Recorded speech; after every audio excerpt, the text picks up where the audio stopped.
어머나, 이번 달 난방비가 23만 원이나 나왔네. 지난달보다 5만 원이나 올랐잖아. 매년 찾아오는 불청객 바로 난방비 폭탄이죠. 11월부터 시작해서 3월까지 매달 고지서 받을 때마다 가슴이 철렁하신 적 있으시죠? 보일러 하루 종일 틀어놓으면 요금 얼마나 나올까 걱정돼서 추워도 꾹 참고 보일러를 최소한으로만 켜는 분들 정말 많으실 겁니다. 낮에는 두꺼운 옷 입고 이불 덮고 버티고 저녁에만 잠깐 켜는 분들도 계시고요. 저도 정확히 그랬습니다. 젊었을 때는 더했죠. 애들 학교 보내고 나면 보일러 끄고 혼자 집에 있을 땐 춥다고 느껴도 참았어요. 외출할 땐 무조건 끄고 나가고요. 저녁 되어서 애들 오기 전에 다시 켜곤 했습니다. 그런데 이렇게 아껴 쓰는데도 요금은 왜 이렇게 많이 나오는지 이해가 안 됐어요. 한 달에 15만 원, 추운 달엔 20만 원까지 나왔거든요. 주변 사람들한테 물어보면 비슷하게 나온다고 하더라고요. 그래서 그냥 겨울엔 원래 난방비가 많이 나오는 거라고 생각했습니다. 추운 나라에 사는 숙명이라고 여겼죠. 그런데 5년 전쯤 보일러가 고장나서 수리기사님을 부른 적이 있어요. 그분이 보일러를 고치면서 제게 물어보시더라고요. 어머니, 보일러 어떻게 사용하세요? 제가 설명했죠. 아침에 켜고 외출할 땐 끄고 돌아와서 다시 켜고. 그랬더니 기사님이 고개를 저으시는 거예요. 어머니, 그렇게 쓰시면 가스비가 2배로 나옵니다. 보일러는 켜고 끄는 순간에 가스를 제일 많이 먹거든요. 저는 깜짝 놀랐습니다. 제가 아끼려고 한 행동이 오히려 돈을 더 쓰게 만들고 있었다니요. 기사님이 알려주신 방법이 있었습니다. 바로 외출 모드 버튼이었어요. 보일러 켤 때 단 한 가지 버튼만 제대로 설정하면 하루 종일 켜놔도 난방비가 훨씬 적게 나온다는 겁니다. 처음엔 도저히 믿기지 않았어요. 하루 종일 켜놓는데 어떻게 더 싸게 나올 수 있냐고요. 상식적으로 말이 안 되잖아요.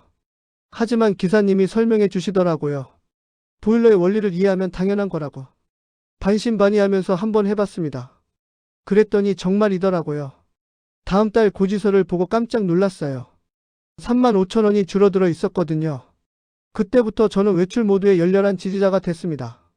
주변 분들한테도 알려드리고 오늘은 여러분께도 이 방법을 꼭 알려드리고 싶어서 영상을 준비했습니다. 먼저 많은 분들이 보일러를 어떻게 잘못 쓰고 있는지 말씀드릴게요. 혹시 여러분도 이렇게 하고 계시진 않으신가요? 아침에 일어나면 제일 먼저 보일러부터 켭니다. 온수 버튼 누르고 난방 버튼 누르고 온도는 높은 온도로 딱 올려놓습니다. 25도, 27도까지 올리시는 분들도 계세요. 빨리 따뜻해지라고요. 그리고 세수하고 아침 먹고 외출 준비하면서 보일러가 집을 데우길 기다립니다. 1시간쯤 지나면 집이 좀 따뜻해지죠. 그런데 외출할 시간이 되면 어떻게 하시나요? 아까워서 보일러를 끕니다. 집에 아무도 없는데 보일러 켜놓고 나가는 건 돈 낭비 같으니까요. 당연한 선택처럼 보이죠. 오후 내내 집은 비어 있습니다. 보일러는 꺼져 있고요. 집 온도는 점점 내려갑니다. 겨울엔 집 온도가 10도 아래로도 떨어질 수 있어요. 특히 북향 집이나 1층은 더 심하죠. 저녁 무렵 집에 돌아옵니다. 문을 여는 순간 차가운 공기가 확 느껴집니다. 급하게 보일러를 켭니다. 온도를 최대로 올립니다. 빨리 따뜻해지기를 바라면서요. 그런데 집이 따뜻해지는데 시간이 오래 걸립니다.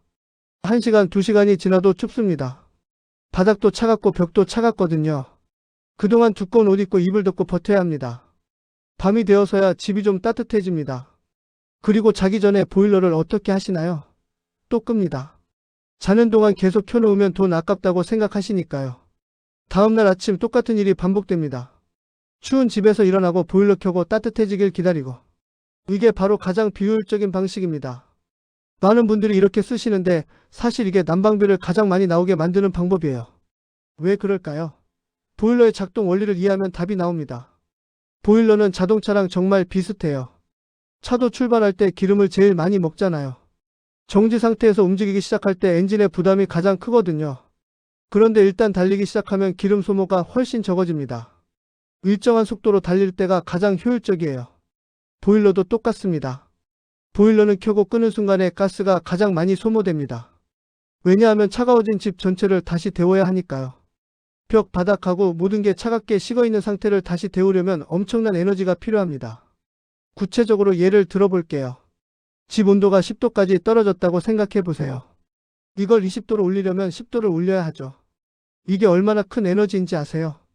보일러가 미친 듯이 최대 출력으로 돌아가야 합니다. 가스 밸브가 활짝 열리고 불꽃이 세게 타오르고 물이 빠르게 가열됩니다. 이 과정에서 가스가 폭발적으로 소모돼요. 게다가 차가운 벽과 바닥을 데우는데도 시간이 오래 걸립니다. 벽과 바닥이 콘크리트로 되어 있잖아요. 콘크리트는 열을 머금는데 시간이 오래 걸리거든요. 그래서 2시간, 3시간 동안 보일러가 쉬지 않고 돌아가야 합니다. 그런데 만약 집 온도를 15도 정도로만 유지하고 있다면 어떨까요? 15도에서 20도로 올리는 건 5도만 올리면 되잖아요. 10도 올리는 것보다 훨씬 쉽죠. 보일러가 가볍게 작동해도 됩니다. 30분이면 충분해요. 가스 소모도 훨씬 적고요. 여기서 중요한 사실 하나를 말씀드릴게요. 집을 10도에서 20도로 올리는데 드는 비용이 집을 15도로 하루 종일 유지하는 비용보다 훨씬 비쌉니다. 믿기지 않으시죠? 저도 처음엔 그랬어요. 하지만 실제로 그래요. 보일러 기사님이 설명해 주신 게 보일러는 급격하게 온도를 올릴 때 효율이 가장 나쁘다고 했어요. 반대로 일정한 온도를 유지할 때 효율이 가장 좋고요. 그래서 껐다 켰다 반복하는 게 오히려 가스비를 더 많이 나오게 만듭니다. 하루에 2번, 3번 껐다 켰다 하면 그때마다 엄청난 가스가 소모되는 거예요. 그럼 이제 해결책을 말씀드릴게요. 바로 외출 모드 버튼입니다. 외출 모드 브랜드마다 이름이 조금씩 다릅니다. 어떤 보일러는 전략 모드라고 쓰여 있어요. 어떤 건 자동 모드, 어떤 건 ECO 모드라고도 합니다. 경동, 귀뚜라미, 린나이, 대성 브랜드마다 표현이 다르지만 역할은 모두 똑같습니다. 여러분 보일러에 가서 한번 찾아보세요. 작은 버튼으로 되어 있을 수도 있고 디지털 화면의 메뉴로 되어 있을 수도 있어요. 설명서를 보시면 금방 찾으실 수 있습니다. 이 외출 모드를 누르면 어떻게 될까요?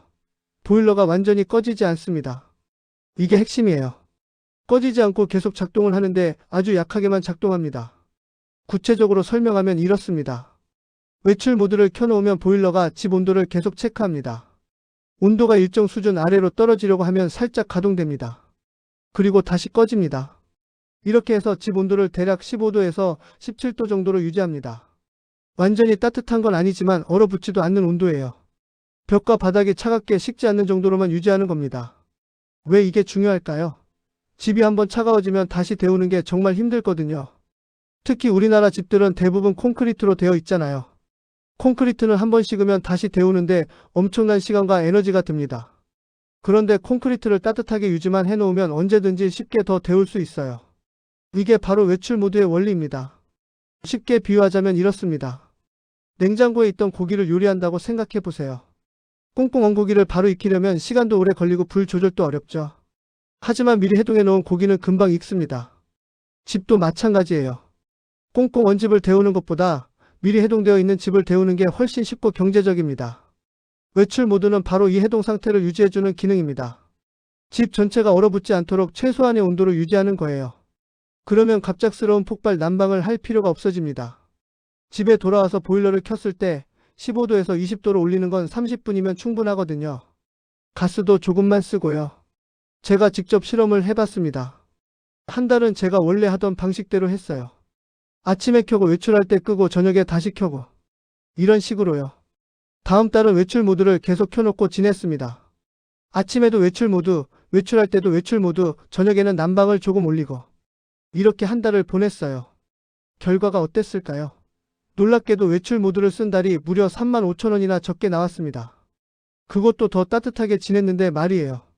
첫 번째 달은 집에 들어올 때마다 차가워서 두꺼운 옷을 입고 있어야 했고 따뜻해질 때까지 기다려야 했어요. 하지만 두 번째 달은 집이 항상 적당히 따뜻해서 편했습니다. 더 따뜻하게 더 편하게 지냈는데 돈은 더 적게 나온 거예요. 이게 말이 됩니까? 하지만 실제로 그랬어요.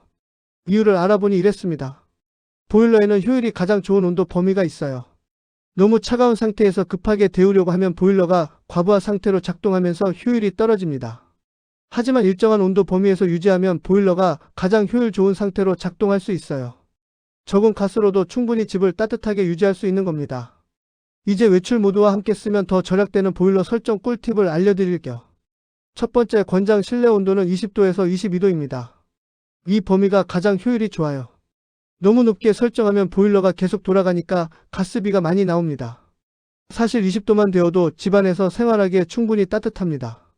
특히 우리 연세가 되면 너무 더운 것도 건강에 안 좋거든요. 혈압이 오르고 머리가 아플 수 있어요. 그래서 적정 온도를 유지하는 게 건강에도 좋고 난방비에도 좋습니다. 두 번째, 온수는 절약 또는 중간으로 설정하세요. 온수 온도를 높게 하면 가스 사용량이 폭증합니다. 많은 분들이 온수를 뜨겁게 해놓고 찬물을 섞어서 쓰시는데 이게 가장 비효율적이에요. 뜨거운 물 만드는데 가스 쓰고 그걸 찬물로 식혀서 쓰는 거잖아요. 차라리 온수 온도를 적당하게 설정해 놓고 그대로 쓰는 게 훨씬 낫습니다. 세 번째, 바닥 난방은 낮은 온도로 길게 유지하세요. 바닥 난방도 보일러랑 똑같습니다. 껐다 켰다 하면 오히려 더 비싸요. 바닥이 한번 차가워지면 다시 데우는데 시간도 오래 걸리고 에너지도 많이 듭니다. 그래서 항상 적정 온도로 유지하는 게 좋습니다. 네 번째, 외출 모드는 외출할 때만 쓰는 게 아닙니다. 이게 가장 중요한 팁이에요. 외출 모드라는 이름 때문에 외출할 때만 써야 한다고 생각하시는 분들이 많은데 사실은 절약 모드 개념입니다. 집에 있을 때도 계속 켜놓으셔도 됩니다. 외출 모드를 켜놓고 필요할 때만 난방 온도를 조금 올리는 식으로 쓰시면 돼요. 그러면 난방비가 정말 확 줄어듭니다. 제 경험을 하나 더 말씀드릴게요. 작년 겨울에 손자가 저희 집에 한 달 동안 있었어요. 아이가 있으니까 집을 더 따뜻하게 해야 했죠. 그런데 외출 모드를 계속 켜놓고 필요할 때만 온도를 조금 올렸더니 난방비가 평소보다 1만 원밖에 안 올랐어요.